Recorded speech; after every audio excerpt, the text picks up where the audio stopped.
joys of sandblasting, the heirloom Austin.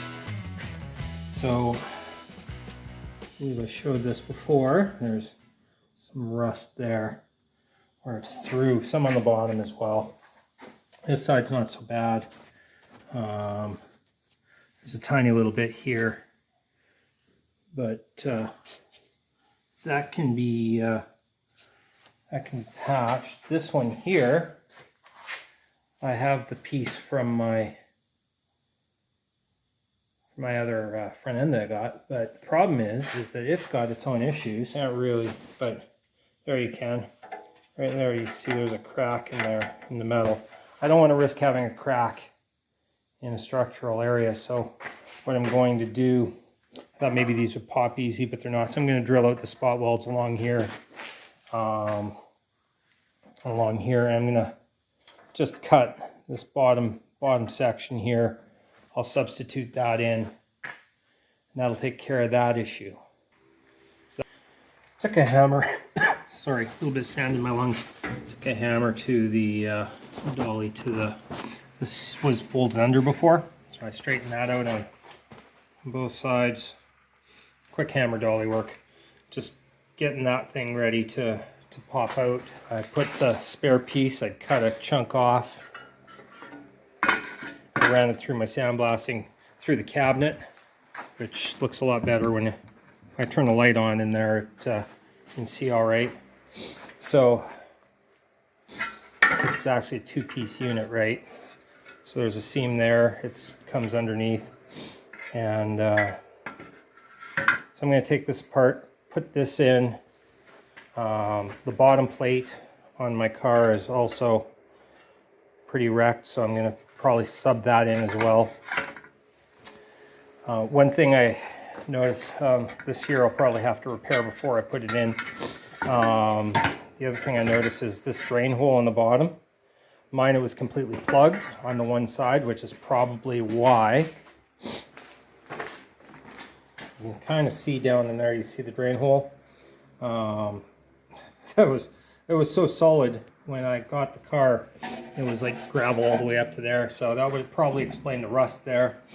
This side wasn't quite as bad, which is probably why the rust isn't as bad there, but I'm still gonna have to do a little bit of repairing. That's where I'm at. I'm gonna use the air chisel in the air chisel.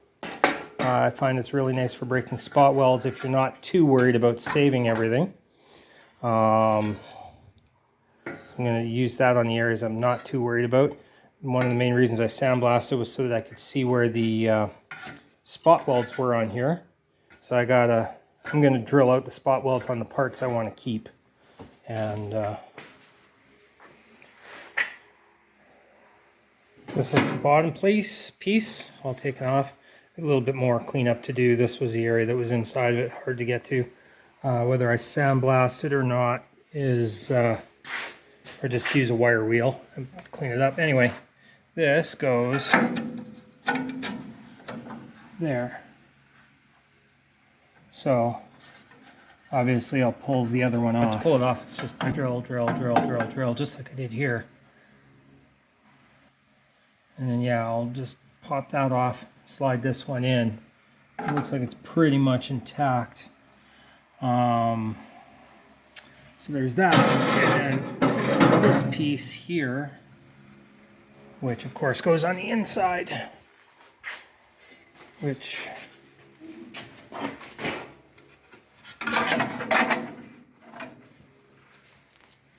goes right here. I had to do a little bit of straightening on it, but come on, there we go. So that'll go in just like any other patch panel. And then what I will probably do, I'll probably cut it right along the seam here, because I have a new piece going on the bottom, which I just showed you.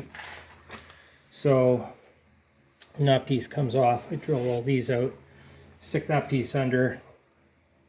Then what I'll do is I'll just run a bead weld between the patch panel I'm putting here and this piece after this one's in, because then it can work like a backer plate, and then that'll all be together. This side's going to be so much simpler. Spent a couple hours fighting with this, but I mean, you expect that. Some days just things go a little slower. It's the nature of the beast. When I put this on, there we go. As I drill these out, I can weld from the top down and I'll have a solid surface underneath. So that is why I plugged those. All right, so you see along here on the bottom of this is looking up into the wheel well. I punched all these little spot welds along here. Well, most of them. Got a couple more to drill in here, or a couple more to punch. So you can see the spot. Well, you probably can't, but I think you know you can see a spot weld, right? There's one there.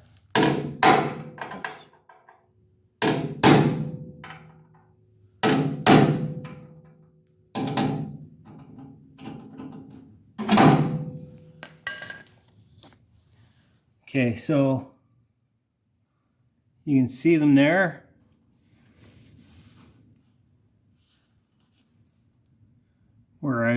You can see the spot welds and you can see where I punched them. So I'm going to drill those out and remove this bottom plate here,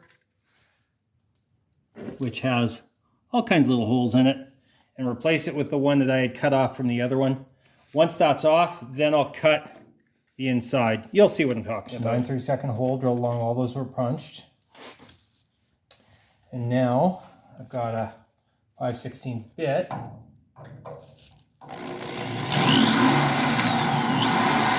I'm just going to drill through each one of these. If it goes all the way through, that's fine. I'll just plug the hole the same way I plug welded the holes on the bottom plate and then grind it off. See? Ideally, I won't go all the way through. I'll just pop through this piece and then I'll have a backer. But otherwise, what I'll do is I'll fill whatever holes are on this piece, make it solid so that when the new piece goes on, I can plug weld in the same spots where the old spot welds were. So now what we're seeing is why we take things apart. But this here needs to be, I think I need new metal there. If I had not taken that part out, I would not have known how far gone this was. I would have just spot welded up the bottom or put something over the bottom. I wouldn't realize that where these two pieces join, which is where the box section was roughly invisible, but in the same condition as that. So now, having seen that, I'm going to cut a strip of metal right in there. I'm going to weld it in. Then I'm going to weld this piece here over the top of it. In the process of taking apart, usually if you're going to see rust in one place, there's going to be rust all around it as well. You know, and that stands to reason. This whole front was corroded. So yeah, it stands to reason I got to fix the whole front. So that's what I'm going to do now. Big sigh. As you can see, the rust was worse than I thought. It often is. So I basically just cut it all out. The back side, that's pretty good by comparison. I'm going to clean that up. Well, a lot of that's going to be replaced with this piece here. This is what got cut out anyway of the triangle. It was really bad, so it's gone. This piece here will go obviously under, oh there it is, under when the new piece goes on. So it's going to go here. And I've already for that. So the new piece, when it's on there, will these are bulging out a little bit. I'm going to cut that out, so I'm not too worried about it. Then this will go in. Actually, then this will go in. This is the piece that I had to put a patch on the other. But yeah, it's going to go on this side.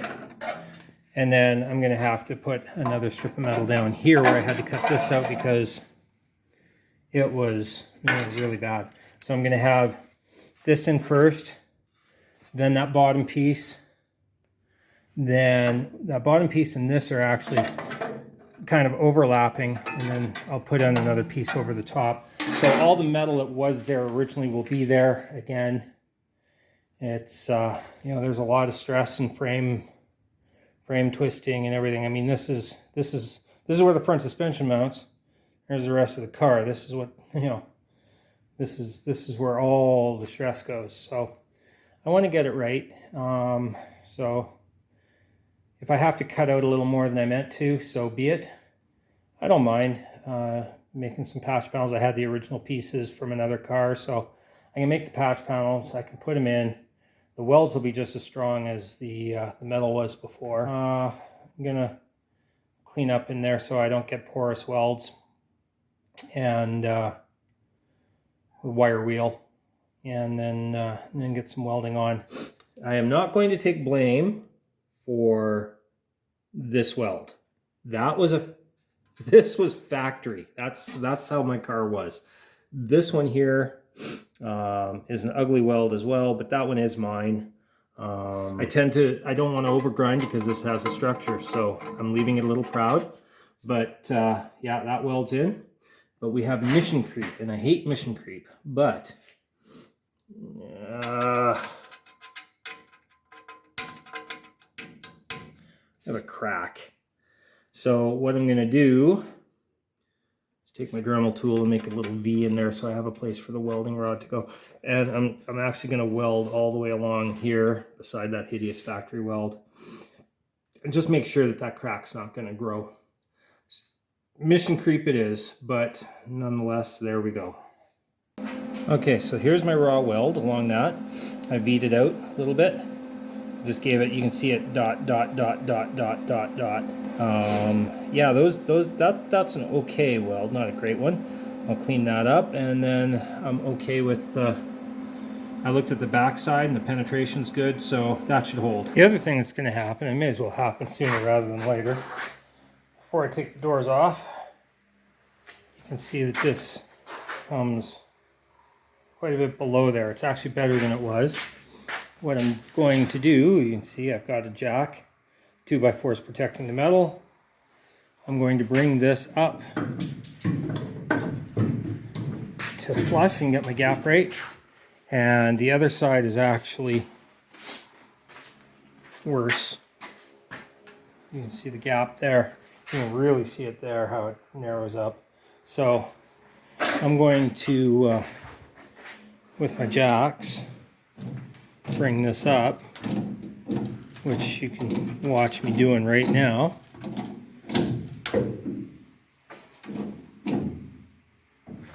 And that's a lot better already. And then I'm going to pound some, do a little bit of pounding, make it fit. You get the idea. I'm going to jack it a little higher.